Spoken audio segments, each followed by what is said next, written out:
Hi everyone, it's Ash from FPL Hints here with a team selection update ahead of UCL Fantasy Matchday 13. As always, if you're able to like, share, and subscribe, that'll be greatly appreciated. So, a quick check in with the state of play with regards to the remaining teams in the knockout phase. Also, a check in with how my team did in Matchday 12, and also the moves I'm going to be making for Matchday 13. So, without further ado, let's get straight into it. In terms of the teams that progressed, I think it has to be called out that Liverpool losing to PSG could consider that somewhat of a minor shock to some degree. Then again, in the case of PSG having a really phenomenal season in many respects post Galacticos era, you've got Villa, who again went by the form book and beat Club Brugge. And then Arsenal, Real Madrid, that was a relatively straightforward progression there as well. I say straightforward in the case of Atletico and Real. That was a fairly close match, but the probabilities did favour Real Madrid prior to the matchup. And then you've got Barcelona and Dortmund. Again, that was fairly expected as well. And then Bayern, who completely demolished Leverkusen across two legs, and then Inter Milan, which also went by the form book as well. So, with the remaining matches at hand, I think it's fair to say that Real Madrid are the favourites to progress based on what the probabilities are saying. PSG have got the upper hand against Aston Villa, but then again, Unai Emery, former club, he is a European continental maestro, so we can't really take that for granted. Barcelona, Dortmund, I think that's fairly straightforward in Barcelona's favour. And then Bayern and Inter Milan, Bayern have the probabilities on their side as well.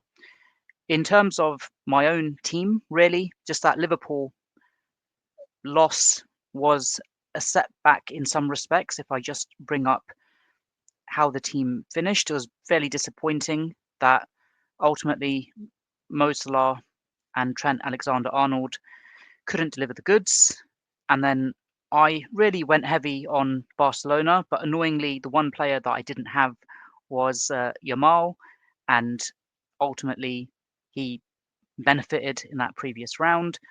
Mbappe as captain, yeah, I mean, he basically earned the penalty, but that was really it. Could have captained quite a few of these players. With hindsight, I really wish I captained Rafinha, but it is what it is. Defense, fairly straightforward. And then there was really not much else here.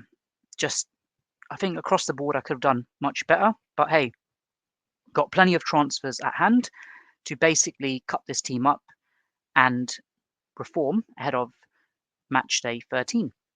So, just to show you the state of play before I make my transfers.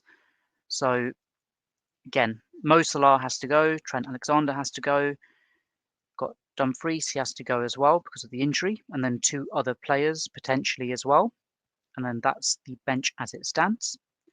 So let's go straight to the transfers. The first player that I've got, well, let's just deselect them. Mo Salah's gone, Dumfries has gone, Trent Alexander-Arnold has gone as well. And the other two players that I'm also going to move, again, I'm just factoring in the probabilities as well, that I'm clearly going to be favouring Barcelona over Dortmund. So Guirassy, despite the form he's been in Europe this season, going to deselect him because I want some Bayern Munich cover, which I really should have gone for previously. It wasn't a case of favouring Leverkusen, but I was stacking up on other teams. And yeah, I mean, with hindsight, probably should have had at least one Bayern Munich player in the previous round. So that's four players that are deselected there. And yeah, the goalkeepers, I'll keep them as they are, just get this on dates. I've got a goalkeeper for each match day. And just looking at the other options at hand. So that's 1, 2, 3, 4. I'm actually going to deselect Trossard as well. So with him, it's not that he's a bad player, but I just feel that I'm going to focus on probabilities and form. And I've got no doubt that Arsenal will put up a good fight against Real Madrid. But really, if I'm going to have an attacking player, and of course Saka is now back, and had Arsenal been playing pretty much anyone other than Real or even a Barca or a Bayern, a more favourable fixture, I probably would have had Saka in there.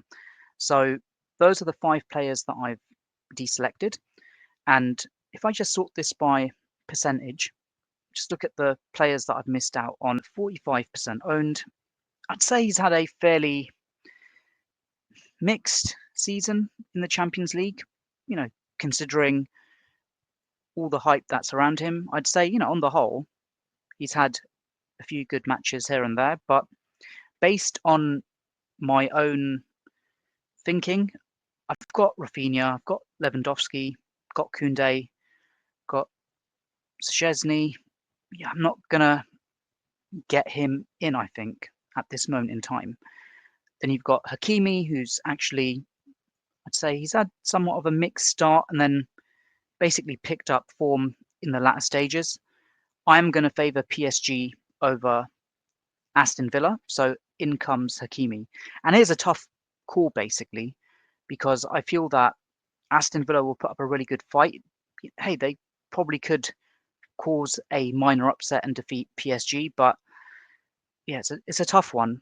But I'm going to favour PSG in that fixture. Harry Kane, he basically had somewhat of I'd say, a quiet patch past few weeks, and then he's finally back to goal scoring ways. And Leverkusen, 26 points in that. Basically, that really cost me heavily in my overall rank, so I've got to bring him back in. But again, the caveat was he wasn't scoring prior to that tie, and yeah, it was a minor blip. But again, I can happily correct it by getting him in now. And then the other player I'm going to get, and I'm actually surprised that his ownership is considerably low. I'll just show you how low it is.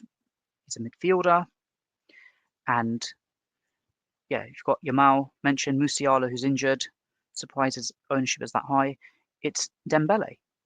Now with Dembele, he's really in the form of his life at the moment. Had a mixed start to the Champions League, and it was really towards those latter matches that he really picked up form. And I think he's an absolute must-have. Only 19% owned, but going to lock him in. The other player that I've got in mind is Elise, who I'd say, again, another player who's had very mixed Champions League, not consistent with the returns, but I feel that Bayern will progress over 2 legs. So in he comes into my team. And that leaves me with 1 remaining defensive slot to replace Dumfries. And again, I'm going to look at Bayern Munich again, just looking at the options that are available. Yeah, I'm not going to back Saliba, despite having the exact funds. Arsenal's defence is depleted, especially with Gabriel out for the season, so would be crazy to get an Arsenal defender. You've got Kim, and then really with Bayern Munich, who else could you get? You've got Davis, who's injured. It really comes down to Kim. Looking at the matches, he's featured in every match in the Champions League except for that first leg against Celtic. I think he's an absolute lock-in. You've got, interestingly enough, if I'm not mistaken, Upamecano is actually out for the remainder of the season, and Eric Dyer is the other defensive option. I think Kim arguably is a safer pick, but worst case scenario, Kim randomly doesn't play in that first match. It's all good. I've got plenty of other defenders at hand, so with those changes, 0.3 million in the bank. I think that's fairly good from my side. Again, looking at the strengths, got the depth with my Barcelona cover, boosted up my Bayern cover. The weaknesses, clearly, I think Aston Villa are a dark horse in this tournament this season, so it's crazy not to have any Aston Villa cover. I think the opportunities really are Dembele with the low-ish ownership, who I think is an absolute must-have. In terms of the threats, really, just to sort it by percentage, I think it's really straightforward. Not having Lamine Yamal really going against him is a bit of a problem, but again, I don't want a template team, so hopefully Rafinha, Lewandowski, Koundé, and Szczesny is enough Barcelona cover. To some extent, I am chasing overall rank as well, so I didn't want a super template team. So just reviewing those transfers now, looking at them side by side. You've got Kane coming in for Guirassy, which I think is an improvement. Dembele, net improvement with no Mohamed Salah. Hakimi in for Trent. Kim for Dumfries. And Elise for Trossard. So let's confirm those moves now. And just sort it by date. So my starting goalkeeper, of course, will be David Raya for that first match day. And just getting it by date again. Need to get Rudiger and Elise in as well. So we'll sub in Rudiger for Hakimi. And we'll get in Elise for Ademi. So there we go. And in terms of my captain for match day 1, again, plenty of options at hand. I think I'm going to favour Harry Kane as my captain for that first day. Again, due to the form that he's rediscovered. So confirm those moves now. So just to confirm that one more time. Kane, Mbappe, Lewandowski up top. Bellingham, Dembele, Rafinha, Elise in midfield.